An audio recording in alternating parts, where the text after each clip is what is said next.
kali mau memberikan saya nafkah batin, itu dia selalu memaksa saya menonton film yang tidak pantas. Kamu kenapa sih harus menonton film kayak begini?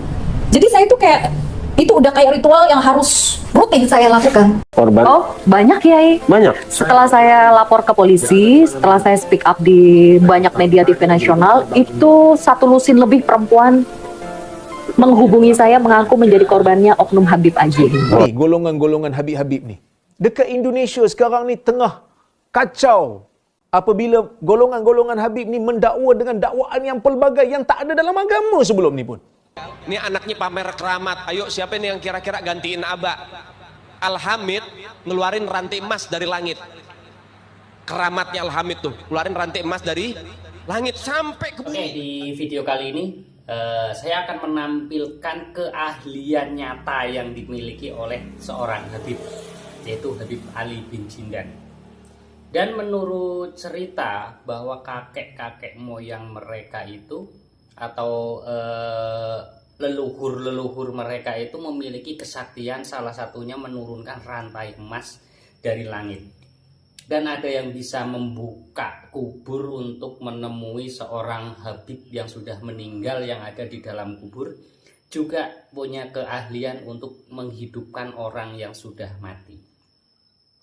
Namun di Indonesia itu ada yang keturunannya si Habib Salim bin Jindan dan keturunannya yaitu sampai sekarang Habib Ali bin Jindan. Memang betul apa yang diceritakan, yang didongengkan oleh Habib Ali bin Jindan ini, bahwa mereka itu memiliki atau memiliki sebuah keahlian khusus. Contohnya yang dimiliki oleh Habib Ali bin Jindan ini bisa menaklukkan 1 lusin wanita sekaligus. Nah, seperti apa yang didongengkan oleh Habib Ali bin Jindan, dan nanti kita tayangkan juga nih nanti bukti-buktinya bahwa Habib Ali bin Jindan punya keahlian khusus yang sangat luar biasa. Nah, ini dia dongeng dari Habib Ali bin Jindan. Bin Salim ini yang menurunkan daripada marga Al-Hamid, Habib Umar Al-Hamid bin Jindan, kita orang bin Hafid, Habib Umar bin Hafid, kemudian Al-Muhdar, Habib Soleh Tanggul, Al-Hamid, ya, kemudian Habib Muhammad bin Ahmad Al-Muhdar. Itu keturunan Al-Imam Syekh Habib Bakar bin Salim. Punya anak 13 jadi wali semua. Anaknya beliau 13 jadi wali semua. Ketika beliau meninggal, ini anaknya pamer keramat. Ayo siapa nih yang kira-kira gantiin Aba? Al-Hamid ngeluarin rantai emas dari langit. Keramatnya Al-Hamid tuh, ngeluarin rantai emas dari langit sampai ke bumi. Lagi ngobrol sama kakaknya Al-Muhdar nih, Syekh Umar Muhdar. Ayo wahai Syekh Umar Muhdar, dilihat keramatannya, nurunin rantai emas dari langit sampai ke depan dia. Ini Habib Syekh Umar Muhdar ketawa doang. Dia bilang sama adiknya, Al-Hamid, coba lihat tuh paling atas siapa? Gak tahu, ada Syekh Umar Muhdar megangin rantai dari atas. Lebih hebat saya, katanya. Tuh anak-anaknya bagaimana abaknya. Kemudian Al-Imam Al-Faqih Al-Muqaddam Muhammad bin Ali Ba'alawi, ini pongkolnya para ahlul bait Nabi Muhammad. Beliau punya pembantu namanya Al-Imam Syekh Said Al-Amudi.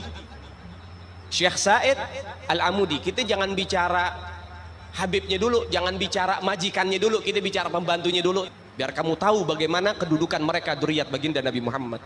Syekh Said Al-Amudi, pembantu Al-Imam Al-Faqih Al-Muqaddam. Beliau sudah meninggal lama.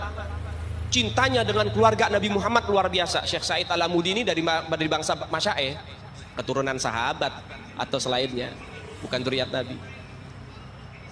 Ketika sudah ratusan tahun meninggal, datang satu habaib ziarah ngucapin salam, assalamualaikum ya Syekh Said Al-Amudi. Ini udah ratusan tahun meninggal nih. Anda tahu apa yang terjadi? Kuburannya kebelah jadi 2. Bangkit itu Syekh Said Al-Amudi amma jasad-jasadnya. Dia katakan, waalaikumsalam warahmatullahi ya ahlul bait Rasulillah. Kemudian diambil tangan itu Habib, dia cium tangan, kemudian akhirnya balik lagi ke kubur, masuk lagi. Itu mereka para aulia, orang-orang yang khidmat dengan keluarga baginda Nabi Muhammad. Syekh Umar Muhdar, anak Al-Habib Abdurrahman As-Siggaf. Jadi Syekh Umar Muhdar ada 2. Yang pertama anak Habib Abdurrahman As-Siggaf. Ini nggak punya anak laki-laki, anaknya perempuan, yang menurunkan nanti dari situ keluarga Al-Idrus. Yang kedua, Syekh Umar Muhdhar keturunan tadi Syekh Abu Bakar bin Salim yang ngeluarin daripada bangsa Al-Muhdhar, Fam Al-Muhdhar, Habib Hasan Al-Muhdhar. Nah itu dia, nah sepenggal dongeng dari Habib Ali bin Jindan. Dan Habib Ali bin Jindan ini pun keturunannya nih ya, keturunan dari leluhurnya yang dia ceritakan sampai ke sekarang ada si Habib Ali bin Jindan. Pengen tahu apa keahlian yang dimiliki oleh Habib Ali bin Jindan, dan ini sangat nyata. Ini kelebihan yang sangat luar biasa, kesaktiannya yang sangat luar biasa dari Habib Ali bin Jindan. Ini dia kesaktian dari Habib Ali bin Jindan, kelebihan yang tidak dimiliki oleh ulama-ulama lain. Korban? Oh, banyak Yai. Banyak. Setelah saya lapor ke polisi, setelah saya speak up di banyak media TV nasional, itu 1 lusin lebih perempuan menghubungi saya mengaku menjadi korbannya oknum Habib AJ. Masya Allah. Bermacam-macam, ada yang dikawin lewat telepon, ada yang dizinahi, dihamili sampai aborsi, ada yang cuma beberapa minggu, ada yang diajak check-in hotel, aduh bermacam-macam. Saya sendiri sampai Diajak check-in sama Habib tadi itu. iya, Masya diajak Allah. check-in, dan semua bukti chat-chat perempuan yang selusin lebih itu sudah saya serahkan ke penyidik lama sekali. Sedangkan si oknum Habib AJ ini sampai sekarang masih bebas berkeliaran, berceramah, nempel dengan IBHRS seolah dia sosok yang suci, mulia. Saya rasa dia lebih berbahaya dari preman. Kalau preman bertato nyari mangsa perempuan susah, Gus. Betul. Yai. Tapi dia memakai topeng kehabibannya, mengaku-ngaku cucu Nabi. Nah, selain bisa menaklukkan 12 wanita lebih atau 1 lusin wanita lebih, Habib Ali bin Jindan ini juga punya keahlian di atas ranjang. Dia datangi saya, cek sebentar tuh. Kamu sudah setengah tahun menelantarkan saya, terus sekarang datengin saya kayak nggak punya dosa. Sampai akhirnya dia mengajak berhubungan. Setelah itu beberapa menit saya ditalak, langsung ditinggal. Itu saya menjerit histeris. Dan kejadian itu ditulis oleh Komnas Perempuan dalam surat resmi yang dikirimkan ke Polres Metro Bekasi. Setiap kali mau memberikan saya nafkah batin, itu dia selalu memaksa saya menonton film yang tidak pantas. Kamu kenapa sih harus menonton film kayak begini? Jadi saya itu kayak, itu udah kayak ritual yang harus rutin saya lakukan. Siapkan video yang tidak pantas itu, film yang tidak pantas itu. Saya nggak mau lihat, saya dijambak, dipaksa lihat. Coba bayangin jadi saya. Pada saat berhubungan sama dia, saya nangis. Tapi saya nggak nunjukin ke dia bahwa semua kezoliman yang sudah kamu lakukan itu sudah telah dibuka nyata oleh Allah Subhanahu wa taala. Sebelum-sebelumnya Allah menutupi aibmu. Ya, itu dia sepenggal keahlian dari Habib Ali bin Jindan sesuai dengan apa yang dia dongengkan di atas panggung di depan jamaahnya. Habib Ali bin Jindan pun keturunan yang sekarang mempunyai keahlian yang sangat luar biasa.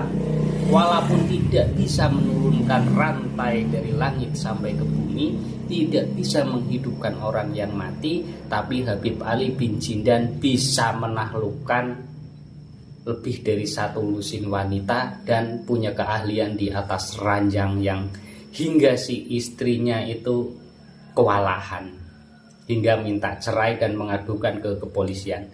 Namun tidak sampai di situ, tentang masalah dongeng-dongeng dari para Habib Ba'alwi ini dapat tanggapan dari ulama Malaysia. Ini mempermalukan negara ini, mempermalukan negara, tidak bisa mengurus tentang persoalan masalah nasab, terutama Kementerian Agama. Nah, ini dia tanggapan dari ulama Malaysia. Ni golongan-golongan Habib-Habib ni. Dekat Indonesia sekarang ni tengah kacau apabila golongan-golongan Habib ni mendakwa dengan dakwaan yang pelbagai yang tak ada dalam agama sebelum ni pun. Dia mendakwa, dia kata Habib dia mi'raj setiap malam. Nabi Muhammad pun mi'raj sekali je. Ada Habib yang kata kalau tidak kerana malu dan segan pada Allah Azza wa Jal, aku boleh arahkan neraka Jahannam itu untuk padam. Ini golongan Habib yang mula masuk ke dalam Malaysia ni. Dibiarkan secara bebas.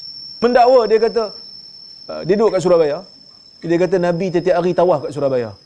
Menggunakan nama Nabi SAW sewenang-wenangnya. Sedangkan Nabi SAW menyebutkan, dusta di atas namaku tak sama macam dusta di atas nama orang lain. Siapa yang berdusta di atas namaku secara sengaja, maka persiapkanlah tempatnya di neraka.